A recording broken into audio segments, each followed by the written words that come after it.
আপনার হাতটা দেখান, এই ডান হাতের 5টা আঙ্গুলে 5টা আংটি, প্রায় 5টা না 4টে আংটি। 4টে, এই আঙ্গুলও একটা, এটাও একটা আছে। এত আংটিতে বিশ্বাস করেন?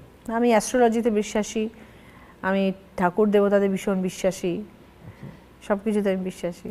না, ঠাকুর দেবতাদের সবাই আমরাও বিশ্বাস করি, ঠিক আছে, কিন্তু মানে এত আংটি? হ্যাঁ, এতগুলো আংটি অনেকদিন ধরে কোন পরে আংটি, আছে। কি কাজ?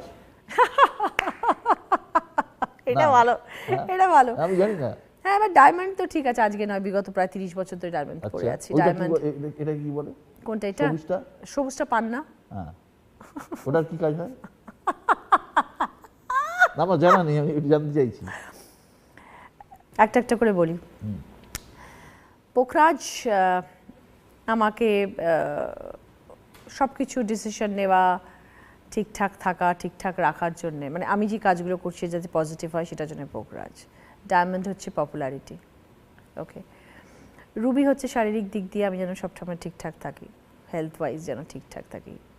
এটা হচ্ছে আমার নাম খ্যাতি যশ, পান্না। নাম খ্যাতি যশ। আর ওই আঙ্গুলে এইটা? এটা ক্যাটসাই। ক্যাটসাই ওভারঅল সব কিছুর জন্য আর কি। এত গার্ড লাগে কেন? এটা বহুদিন ধরে পড়ে রয়েছি, অ্যাস্ট্রোলজি বিশ্বাস করি, এতদিন ধরে পড়িয়ে রেখে, ছোটবেলায় বাবা মারা পড়িয়ে রেখেছিলেন, তারপর থেকে পড়ে আছি আর কি। আমার প্রশ্ন অভিনেত্রী রচনা বন্দ্যোপাধ্যায়ের কাছে। টলিউডে আগে আমরা দেখতাম, আগে শুনেছি, মানে বহু জায়গায় উত্তম কুমারের নামের আগে সুচিত্রা সেনের নাম যেত। নায়িকাদের দাপট কি কমছে? চরিত্র সেরকম ভালো পেলে তখন নায়িকারা কাজ করার সুযোগও পাবে, চরিত্রটাও তো সেরকম পেতে হবে। আপনাকে ভালো লাগছে আপনার সাথে কথা বলে, কারণ আপনি খুব সোজা সাপটা কথা বলছেন। এই অনুষ্ঠানের নামই তো সোজা সাপটা। এই হলফনামা দিতে হয় না নির্বাচনে নাতে গেলে, আপনার হলফনামায় প্রায় আপনার সম্পত্তির পরিমাণ 50-60 কোটি টাকার উপরে দেখাচ্ছে, এবং তা নিয়ে অনেকেই বলছে, আরে বাপ রে বাপ, রচনা বন্দ্যোপাধ্যায় এত বড় লোক, কোটি কোটি টাকা দেখছেন তো, মানে অনেকেই বলছে, আপনার জগতের লোকজনই বলছে, আমাকে অনেকেই বলেছে যে কোটি কোটি টাকা রচনা বন্দ্যোপাধ্যায়, দেখুন আবার রাজনীতিতে চলে এসছে। কি বলবো, আবার হাসি পাচ্ছে।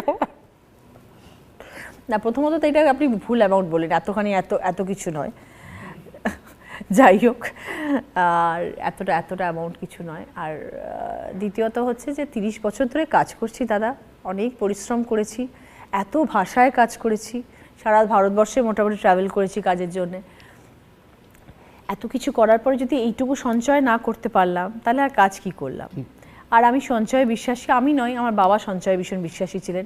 আজকে আমার যে ব্যাংকে 5টা টাকাও যদি আছে, সেটা আমার বাবার জন্য আছে। ব্যাংক অ্যাকাউন্ট খুলে দিল প্রথমেই? ব্যাংক অ্যাকাউন্ট শুধু খোলা নয়, কোথায় কখন কিভাবে ইনভেস্টমেন্ট হবে সেটা আমার বাবা দেখতেন। বাবা কি করতেন? বাবা আমার নেই এখন আর। আচ্ছা, বাবা মা নেই? মা আছেন, বাবা চলে গেছেন। বাবা মা আপনার সাথে থাকেন? মা মাঝে মাঝে থাকেন, মাঝে মাঝে নিজের বাড়িতেও থাকেন, যখন প্রয়োজন হয় আমার কাছে আসেন। আপনার ফ্যামিলিতে কে কে আছেন? আমি, আমার ছেলে, আমার হাজবেন্ড আর মা।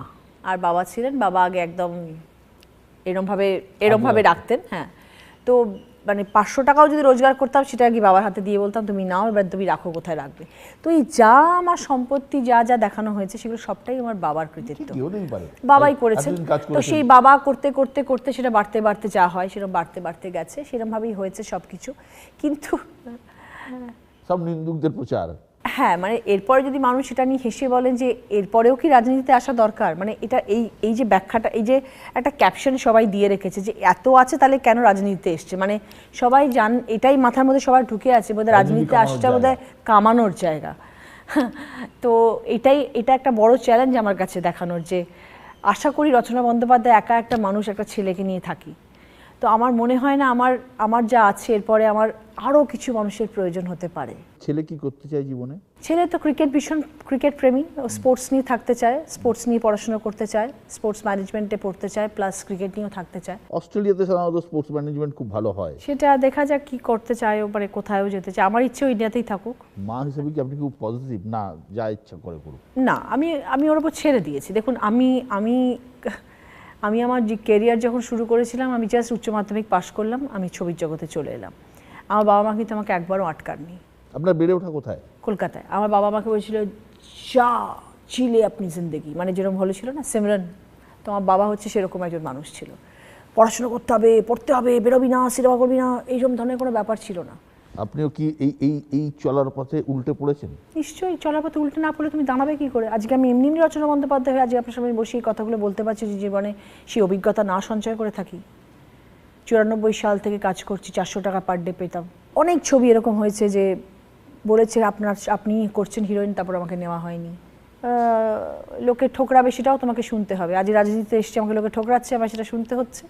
বাট সেটা part of your profession, any type of profession, you have to face all this things. রাজনীতি তো আরো বেশি ঠোকরাবে। হ্যাঁ, আমি ঠোকরানো খেতে খেতে তো এত বছর কাটিয়ে এলাম, তো এখানেও ঠোকরানো তো এতদিন তো হচ্ছে, শুনছি, দেখছি, শিখছি, খাচ্ছি হোঁচট। মানে এই ঠোকরানোগুলো আপনার গায়ে লাগছে না? গায়ে লাগছে না, বরং আমি শিক্ষা অর্জন করছি সেখান থেকে। রচনা, আমি একটা ছোট্ট র্যাপিড ফায়ার করি। আপনি সাধারণত, আচ্ছা একটা প্রশ্ন করে নিই, সাধারণত নায়িকারা খাওয়া দাওয়া করেন না, আপনিও কি তাই? না না, আমি সব খাই। কি খান? ভাত খান? সব খাই। ভাতটা এখন ইদানিং একটু বেশি হয়ে যাচ্ছে প্রচারে এসে, কারণ সবাই যখন খেতে বসি সবাই ভাত রুটি খায় না? আপনি? ভাত খুব একটা প্রেফার করি না খেতে, কারণ ভাত খেলে ঘুম পেয়ে যায়, ভাত খেলে কাজ করা যায় না, লেথার্জি এসে যায় বডিতে। ওয়ার্কআউট ডেফিনেটলি করি, এখন বন্ধ আছে। অন্যান্য সময় যোগা বা ফ্রি হ্যান্ড এক্সারসাইজ তো করি।